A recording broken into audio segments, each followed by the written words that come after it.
Everyone remembers the first computer game they played. Mine was Galaxy on the Commodore 64. It was 1984 and I really wanted a computer. My school had a BBC Micro. A few people had a ZX Spectrum. My uncle had a VIC-20, but what I wanted was the awesome sounding Commodore 64. A couple of shops in town sold it. Upton's, the Northeast's own department store chain, had a range of computers hooked up to TVs and monitors. I remember typing my name out, bewildered by the lack of a spacebar, despite it being right in front of me. I guess I was just excited. Another store, local electrical and photography specialist McKenna & Brown, also sold the C64. This package was more affordable, bundled with a cheaper dataset substitute, a tape with 4 programs on, and the Gallagher clone, Galaxy. Released by Anirog in 1983, the game is a slower interpretation of Gallagher, and one that literally slows when too many sprites are on screen. This tends to happen after the 5th stage, where the aliens become more aggressive with their bombing. Galaxy on the Commodore 64 features a key difference to Gallagher, namely the addition of a bonus stage every 3 levels. In these scenarios, the aliens don't shoot, instead lining up in various ways for easy pot shots, helping you to bump up your score and grab a vital extra life. Galaxy gives you 3 lives to start with, although there is a turn-based 2-player option if hitting the F1 button to start a new game becomes tiresome.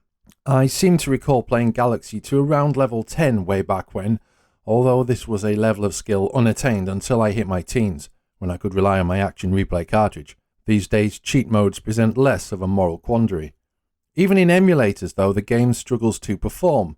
Certainly, its inability to handle too many sprites and subsequent slowdowns makes the game a bit of a frustrating revisit.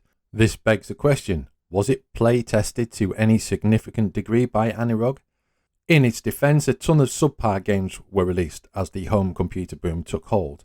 Even in the 16 and 32-bit eras, it was a problem, and let's be fair, looking at the mobile gaming scene, it's an issue that will probably always be with us. To remind myself of the game's playability, and to record the accompanying footage, I loaded up Galaxy on a C64 emulator on Android. This was easy enough, with the game available from various online resources. Touchscreen controls don't really suit the games, no surprises there, and it took a remarkably long time to reach the classic fighter captured moment. Stage 14! Playthrough here used the preload cheat mode as I'm horribly out of practice. The squeal of the aliens and the new life alert are as important to this game's tapestry as the simple but effective graphics. It isn't the slickest, fastest, or even most fun gaming experience, but Galaxy was my first computer game on my first computer, so holds a special place.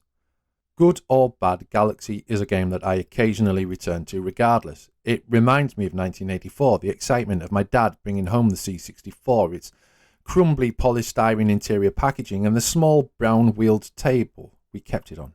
And as I was only allowed to play on the computer on a Saturday, something that changed later on of course, I'm also reminded of that legendary British aroma of fish and chips on a Saturday lunchtime. Oh, and the frustration of waiting 20+ minutes for a game to load.